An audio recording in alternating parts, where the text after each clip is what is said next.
नमस्कार, मैं आपका इंश्योरेंस का प्रोफेसर आज आपके सामने लाया हूँ लर्न फ्रॉम जोकर्स सीरीज 1 में Jeevan Umang the plan of the century. किस प्रकार से जीवन उमंग आपको हाईएस्ट रिटर्न आज दे रहा है, किस प्रकार से जीवन उमंग आज दुनिया का सबसे हाईएस्ट रिटर्न देने वाला प्लान हो गया है, किस प्रकार से LIC आज सारे ट्रेडिशनल इंस्ट्रूमेंट्स में आज नंबर 1 हो गई है, किस प्रकार से जीवन उमंग को पेंशन दे रहा है, डिस्कवर दे रहा है, बोनस ड्यूरिंग PPT दे रहा है, बोनस आफ्टर PPT दे रहा है, और किस प्रकार से ये जीवन उमंग जो 100-year plan of LIC is the magical plan of century we will learn from jokers. Subscribe to my channel jokers of LIC and in this series part 1 we will learn from jokers Jeevan Umang the magical plan of the century. I am the professor of insurance. Let's start our magical journey of Jeevan Umang. As I say, Jeevan Umang is a magical plan of the century. Jeevan Umang is the greatest weapon given to you by LIC. I will try to teach you how to load and fire LIC and fire your gun. भैया आपको जीवन उमंग नाम का एक हथियार LIC ने दे चुकी है। मैं आज के सीरीज में आपको लोड करना सिखाऊंगा। मैं आज आपके इस सीरीज में आपको गन चलाना सिखाऊंगा। तो स्टार्ट करते हैं लोड करना।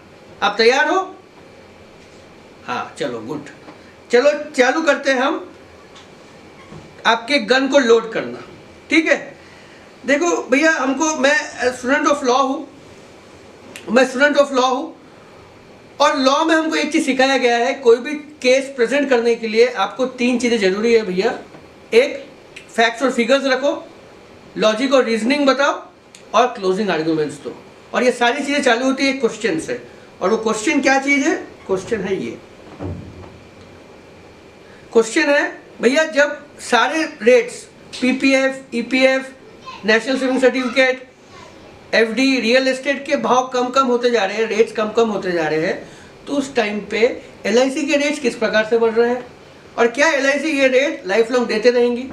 ये सबसे बड़ा क्वेश्चन है जिसको हम फैक्ट्स, फिगर्स, लॉजिक, रीजनिंग और क्लोजिंग आर्ग्यूमेंट के साथ प्रूव करने की कोशिश करेंगे। तो ये जो मेरा सीरीज है पार्ट 1 में हम ये जो क्वेश्चन है, क्या LIC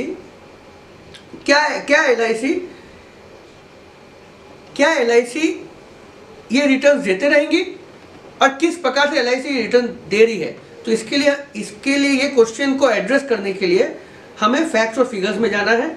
चलो हम आज ये पार्ट 1 सीरीज में जीवन उमंग किस प्रकार से बैंक के तरीके से काम करती है। जीवन उमंग एक बैंक है, अगर बैंक है तो किस प्रकार से जीवन उमंग बैंक है और आपको बैंक में अकाउंट खोलना है, और किस प्रकार से जीवन उमंग सारे इंश्योरेंस कंसेप्ट की धज्जियां उड़ाती है, हम इस पार्ट 1 सीरीज में देखेंगे। तो आप तैयार हो? चलो फिर जो हथियार दिया है हमें LIC ने, वो हथियार को लोड करना चालू करते हैं भाई साहब। तो मैं आज पार्ट 1 सीरीज में आपको आपकी गन लोड करना सिखाऊंगा, किस प्रकार से जीवन उमंग को लोड करना है और किस प्रकार से फायर करना है। तो प्रेजेंटेशन पार्ट 1 में आपको मैं गन को लोड करना सिखाऊंगा। तो आप तैयार है?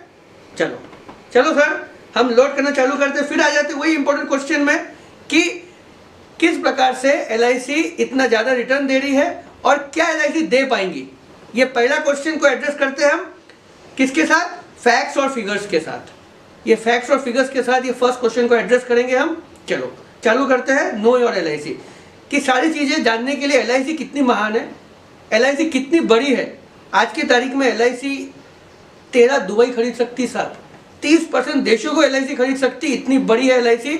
कैसी बड़ी है मैं आप लोगों को बताऊंगा। सबसे पहले तो भैया LIC के पास 5,000 करोड़ रुपए LIC के पास आ रहे हैं। 5,000 करोड़, ये देखिए आप, 5,000 करोड़ रुपीस आपके पास 5,000 करोड़ रुपीस आ रहे हैं साहब। और 5,000 करोड़ रुपीस कैसे आ रहे हैं? प्रपोजल डिपॉजिट से, रिन्यूअल प्रीमियम कलेक्शन से, कॉल मनी मार्केट से, डिविडेंड से, रेंट से, एटसेट्रा। ये सारी चीजें आपको एक दिन 10 बजे से 3 बजे के बीच में 5,000 करोड़ रुपए LIC के पास आ जाते हैं। तो सोचो आप कितनी बड़ी होंगी LIC। जैसे मैंने बताया आपको 5,000 करोड़ किस से renewal premium receive, proposal deposits, call money market, dividends, rents, interest के साथ आ जा रहे हैं। भाई साहब बता दूं आपको मैं, 41 करोड़ पॉलिसी होल्डर्स है आपके, हमारे पास 41 करोड़ पॉलिसी होल्डर्स है, 41 करोड़ पॉलिसी होल्डर्स। और ये 41 करोड़ पॉलिसी होल्डर्स में इंडिविजुअल इंश्योरेंस, ग्रुप इंश्योरेंस शामिल है। 30 लाख करोड़ के एसेट्स है साहब हमारे पास हम we contribute to 40% of India's GDP. Can you imagine this? Bonus rates are increasing from Jeevan Labh 49 to 50, जीवन लक्ष्य 48 to 49 and Jeevan Umang 70 to 60. Our जीवन and you can imagine Jeevan Umang rates as per the Jeevan Umang rates. Let me tell you one thing that LIC as per the ages the highest Jeevan Umang rate LIC has declared is 70 rupees. जब भाई साहब सारे instruments के rate कम होते जा रहे हैं तो LIC ने आज हाईएस्ट रेट अगर जीवन उमंग का देखेंगे एजेस के अलग अलग एज के हिसाब से 70 रुपये डिक्लेयर किया है भाई साहब LIC ने। और आप देख लो बाकी इंस्ट्रूमेंट से अगर कंपेयर करते हैं हम बाकी इंस्ट्रूमेंट से तो LIC आज सबसे ज़्यादा इंटरेस्ट रेट दे रही है। Bonus during PPT, bonus after PPT, final addition bonus, sum assured, pension, क्या चीज़ नहीं दे रही भाई जीवन उमंग में साहब LIC। और देखो इंपॉर्टेंट चीज़ ध्यान से सुनो, ये बहुत इंपॉर्टेंट पॉइंट बोलने वाला हूँ मैं कि जब IRDA फॉर्म हुआ तो IRDA ने डायरेक्ट किया था LIC को भाई साहब कि आपको सॉल्वेंसी लेवल को स्ट्रॉन्ग बनाना है। तो LIC ने देखे होंगे पिछले 15 साल में हमारे बोनस नहीं बढ़ पाए, हमारे बोनस स्टैग्नेंट थे, बट पिछले 5 साल में हमारे बोनस बढ़ना चालू हो गए धीरे धीरे। जीवन लाभ का 49 से 50 हो गया, जीवन लक्ष्य का 48 से 49 हो गया और जीवन उमंग भाई साहब 70 रुपये।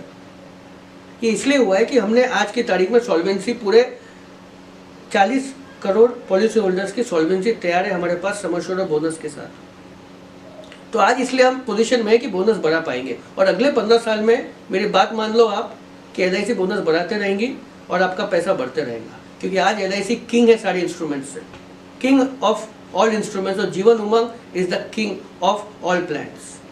सो आज हम जीवन उमंग के बारे में डिस्कस करेंगे। हम डिस्कस करें LIC के बारे में कि LIC किस प्रकार से, कुछ फैक्ट्स और फिगर्स आपको बता रहा हूँ कि LIC किस प्रकार से आज हाई रिटर्न दे पा रही है और देते रहेंगी। इसका रीजन है सॉल्वेंसी। हमने हमारा सॉल्वेंसी मार्जिन तैयार कर चुके हैं भाई साहब। कोई कंपनी क्यों दिवाला होती है, सबसे इंपॉर्टेंट चीज़ है क्यों कंपनी दिवाला होती है। उसके रीज़न ये है कि कंपनी क्या होता है, कंपनी के साथ वो ज़्यादा प्रॉफिट कम हो जाता है, लॉसेस बढ़ जाता है, तो उस चक्कर में वो क्या करती है, लोन लेती है। तो over the period of time क्या होता है, उनका लोन भी बढ़ते रहता है और उनका इंटरेस्ट भी बढ़ते रहता है और कुछ दिनों बाद ना लोन चुका पाते ना इंटरेस्ट चुका पाते और एक गड्ढा भरने के दूसरा गड्ढा खोदते, दूसरा गड्ढा भरने के तीसरा गड्ढा खोदते और बाद में उसी गड्ढे में गिर जाते। आ जाओ भैया हमारे LIC के बारे में देखेंगे। LIC के ऊपर एक सिंगल पैसा का लोन नहीं है भाई साहब, एक भी पैसा का लोन नहीं है LIC के ऊपर। 63 ईयर्स में LIC ने सिर्फ प्रॉफिट देखा है, सिर्फ प्रॉफिट। हमारे जो एक्सपेंसेस है, खर्चे सिर्फ डिविडेंड्स और इंटरेस्ट से मिल जाते भैया हमको। जैसे इंटरेस्ट मतलब हमने रेलवे को लोन दिया है 15 लाख करोड़, 1.5 लाख करोड़ हमने रेलवे को लोन दिया है, तो 1.5 लाख करोड़ का 8.5% इंटरेस्ट आ जाता है हमें। और हर साल डिविडेंड, पिछले साल डिविडेंड में हमने 23,000 करोड़ रुपए सिर्फ शेयर मार्केट से डिविडेंड कमाए हैं। तो इससे हमारा डिविडेंड्स और इंटरेस्ट से ही हमारा खर्चे निकल जाते हैं। तो सोच लो 23 हमने प्रॉफिट को आज तक टच नहीं किया है भाई साहब, आज तक टच नहीं किया है। We are second highest property after railways, we are second highest property after railways.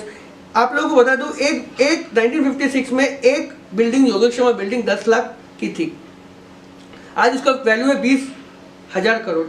एक चीज़ आप लोगों को बता दूं मैं, ये सेकेंड पार्ट में जाने के पहले, कि भाई साहब हमारी एक बिल्डिंग की कीमत 20,000 करोड़ है, योगेश्वर बिल्डिंग मुंबई में। मैं गवर्नमेंट रेट की बात कर रहा हूँ, मार्केट रेट आप लगा लो कितना होगा, पर गवर्नमेंट रेट के हिसाब से 20,000 करोड़ एक बिल्डिंग की कीमत है भाई साहब। तो सोच लो ऑल इंडिया में हमारी कितनी बिल्डिंग्स है, कितनी प्रॉपर्टीज है, कितना रियल एस्टेट है। आप खुद अंदाजा लगा लो, खुद कैलकुलेट कर लो कि आज की तारीख में हम 13 दुबई खरीद सकते हैं, 30% दुनिया को खरीद सकते हैं, हम वर्ल्ड को 30% वर्ल्ड को हम खरीद सकते हैं। और जिस दिन हमारा IPO आ गया ना साहब, हम 26 दुबई खरीद सकते हैं और 70% देश को खरीद सकते हैं, इतनी बड़ी LIC है। तो ये फर्स्ट पार्ट हो गया। फर्स्ट पार्ट में आपको मैं फैक्ट्स और फिगर्स के साथ चीज़ें बताने की कोशिश कर रहा हूँ। आ जाते हैं हम ट्रेडिशनल इंस्ट्रूमेंट्स, और ट्रेडिशनल इंस्ट्रूमेंट्स में हम आएंगे रियल एस्टेट में, कि जब हमारे पास कुछ पैसा आता है, हम सबसे पहले चीज़ करते हैं कि भैया हम वो पैसा प्रॉपर्टी में इन्वेस्ट करते हैं। चाहे वो फार्म हाउस ले लिया आपने, या फार्म ले लिया, या प्लॉट ले लिया, या फ्लैट ले लिए, तो हम सबसे पहले प्रॉपर्टी में देते हैं, क्योंकि हमारे बाप दादाओं ने हमें ये चीज़ बताया कि भैया प्रॉपर्टी में इन्वेस्ट करोगे तो 5 साल में 10 साल में आपकी प्रॉपर्टी करोड़ों की हो जाएंगी, हुई करोड़ों की। पर आखिर पिछले 5 साल में ऐसा क्या चीज़ हुई है जिसमें प्रॉपर्टी के रेट नहीं बढ़ पाए? तो हम ट्रेडिशनल इंस्ट्रूमेंट्स में डील करेंगे इस पार्ट में, जिसमें रियल एस्टेट का ऐसा क्या चीज़ हुई है भैया कि रियल एस्टेट की चीज़ें बढ़ नहीं पाई है। 3 लाख की जो प्रॉपर्टी आज 1 करोड़ की हो गई, जो 1 करोड़ की प्रॉपर्टी थी 2 करोड़ की हो गई, जो 2 करोड़ की प्रॉपर्टी थी 5 करोड़ की हो गई। और भैया आज वो सिचुएशन ऐसा आ गया है कि 2 करोड़ की प्रॉपर्टी 5 करोड़ हो गई और लोगों के पास पैसा नहीं है खरीदने के लिए। डिमांड सप्लाई भाई साहब मिसमैच हो गया है। एक एग्जाम्पल के थ्रू बोलना चाहूँगा मैं नागपुर में लक्ष्मी नगर में रहता हूँ, वसंत नगर लक्ष्मी नगर। लक्ष्मी नगर में 3 बेडरूम की कीमत थी एक टाइम में 3 लाख रुपए। आज वही कीमत है 1 करोड़ से 2 करोड़ रुपए वहाँ की। अब 1 करोड़ से 2 करोड़ रुपए एक सैलरीड आदमी कहाँ से लाएगा भाई साहब? डिमांड सप्लाई मिसमैच हो गया है। अब ये डिमांड एंड सप्लाई को थोड़ी इजी तरीके से हम सबने समझने की कोशिश करेंगे, इजी तरीके से कि भाई 1985-2000 में क्या थी भैया? आपके पास पैसे कम थे, प्रॉपर्टियाँ भी कम थी। जहाँ आप बस गए वो आपकी प्रॉपर्टी हो गई, ठीक है। अब 2000 से 2015 साल में क्या हुआ कि भाई साहब आपके पास पैसे आना चालू किए। तो जैसे मैंने बोला, जैसे पैसे आ गए, हम सबसे पहले इन्वेस्टमेंट कहाँ किए? LIC तो निकाले नहीं हमने निकाले कहाँ? प्रॉपर्टी में डाल दिए भैया पैसे। जो आपकी जो 3 लाख की ज़मीन ले ली, आज वो 1 करोड़ की हो गई। किसने 1 करोड़ की ज़मीन ली तो 2 करोड़ 3 करोड़ की ज़मीन हो गई। तो आज आपकी ज़मीन लाखों करोड़ों की हो गई भाई साहब। बट प्रॉब्लम क्या हो गया? जब डिमांड मोर तो सप्लाई लेस था। आज देखो कहानी क्या है। आज भैया कहानी ऐसी है भैया कि सप्लाई मोर है, डिमांड लेस है। उस चक्कर में 5 साल में आपके चीज सोचो ना भाई साहब, 1 करोड़ की प्रॉपर्टी है, मैं सर्विस वाला आदमी, अगर 1 करोड़ का लोन लेता हूँ मैं, तो मुझे 1 लाख रुपए हर महीने चुकाने पड़ेंगे। तो मेरी EMI कहाँ जा रही है? जिस प्रकार से चीज़ें चल रही है, अनसर्टिनिटी चल रही है, हर चीज़ में अनसर्टिनिटी चल रही है, तो इस प्रकार से कहाँ जाएगा भैया? तो रियल एस्टेट जो है, रियल एस्टेट की कहानी हो गई खत्म। अब मेरे पास एक प्रॉपर्टी उसको बेचने निकालूंगा, बेचना मुश्किल हो रहा है। Even banks are finding it difficult which properties which has been foreclosed, they are finding it difficult to sell. Banks को प्रॉब्लम जा रही है भाई प्रॉपर्टी बेचने के लिए। तो हम तो इंसान है, और हम जाते हैं, अगर मैं अपना फार्म का एक्सट्रैक्ट लेके जाता हूँ भैया कि मुझे लोन दो, तो लोन भी नहीं मिल रहा है मुझे। लोन के लिए भी प्रॉब्लम हो रही है मुझे कि बैंक्स लोन भी नहीं दे रही। भैया लोन तुमको दे देंगे, तुम इंटरेस्ट नहीं दिए तो तुम्हारी प्रॉपर्टी है फोरक्लोज करने के बाद बेचने में दिक्कत जाएंगी। वो तो हो गया भैया। और कैपिटल गेन टैक्स और स्टैम्प ड्यूटी, मेरी अगर 1 लाख की प्रॉपर्टी 10 लाख की होगी तो 9 लाख में मुझे कैपिटल गेन टैक्स देना पड़ेगा, स्टैम्प ड्यूटी देना पड़ेगा। इसका मतलब है भैया प्रॉपर्टी मैंने ले लिया है, ना प्रॉपर्टी बिक्री है, ना प्रॉपर्टी पे लोन मिल रहा है, और मेरा प्रॉपर्टी में स्टैम्प ड्यूटी और कैपिटल गेन टैक्स बढ़ते जा रहा है भाई साहब। तो property today is a dead investment, dead investment है भाई साहब। 2015 में ये आदमी ने तो पहुंचा दिया है भैया ऊपर, पर 2019 में 2020 में प्रॉपर्टी को पहुंचाना मुश्किल हो गया। क्वेश्चन है कि 15 साल के बाद क्या? सबसे बड़ा क्वेश्चन है व्हाट आफ्टर 15 ईयर्स। 15 ईयर्स के बाद क्या? ये कुछ इंस्ट्रूमेंट्स है, कल आज और कल आज और कल के जो राजा थे, कल के जो अमिताभ बच्चन थे, राजेश खन्ना थे, बैंक्स 2000 साल में 14% दे रहे थे, आज 4.5% में आ गए साहब। नेशनल सेविंग सर्टिफिकेट 12% था, 6.8 में आ गया साहब। PPF 12% 7.1 में आ गया। और जीवन उमंग 8% आपको पेंशन दे रही है लिखित, और 7% लॉन्ग टर्म में पैसा मिलेगा आपको 15%। वो कैसा मिलेगा वो आगे के पार्ट में बताने वाला हूँ मैं। तो आगे के पार्ट में आपको 15% किस प्रकार से LIC देंगी वो आपको एक्सप्लेन करने वाला हूँ। और जानकारी के लिए आप मेरा जो चैनल है जोकर्स ऑफ LIC, इसमें सब्सक्राइब करें। आपको नए वीडियोस, नए फैक्ट्स के साथ, नए इन्फॉर्मेशन के साथ आपको देते रहूँगा। क्योंकि मेरा मानना है, मैं एक लॉ पढ़ा हूँ, स्टूडेंट हूँ, जो भी चीज़ आपको दूंगा फैक्ट्स के साथ दूंगा, फिगर्स के साथ दूंगा, एक लॉजिक के साथ दूंगा, एक रीजनिंग के साथ दूंगा, साथ में क्लोजिंग आर्ग्यूमेंट्स दूंगा आप लोगों को। तो भैया क्वेश्चन ये नहीं है आज क्या है, क्वेश्चन है 15 साल के बाद क्या चीज़ें रहेंगी। फिर से आ जाते हैं वही क्वेश्चन में हम, कि ये जो क्वेश्चन है कि आपको मैंने एक्सप्लेन किया पार्ट 1 सीरीज में कि भाई साहब कि आप को LIC किस प्रकार से पैसा दे पाएंगी, किस प्रकार से आपका रिटर्न्स बढ़ते रहेगा, क्योंकि LIC की इन्फॉर्मेशन दी आपको मैंने पार्ट 1 सीरीज में। आपको मैंने फैक्ट्स और फिगर्स के साथ एक्सप्लेन करने की कोशिश की कि पार्ट 1 सीरीज में किस प्रकार से आपका पैसा बढ़ेगा। पार्ट 1 सीरीज में किस प्रकार LIC से पैसा कहाँ से आ रहा है, LIC प्रॉफिट में कैसे है, LIC पर एक भी लोन नहीं है। बाकी इंस्ट्रूमेंट के साथ आप कंपेयर किया पार्ट 1 सीरीज में, जैसे रियल एस्टेट के साथ कंपेयर किया, बाकी ट्रेडिशनल इंस्ट्रूमेंट्स के साथ कंपेयर किया। तो ये पार्ट 1 सीरीज में मैंने ये क्वेश्चन को एड्रेस करने की कोशिश की भाई साहब कि फैक्ट्स और फिगर्स के साथ। और अभी मैं पार्ट 2 सीरीज में ये एक्सप्लेन करने की कोशिश करने वाला हूँ आपको लॉजिक और रीजनिंग के साथ।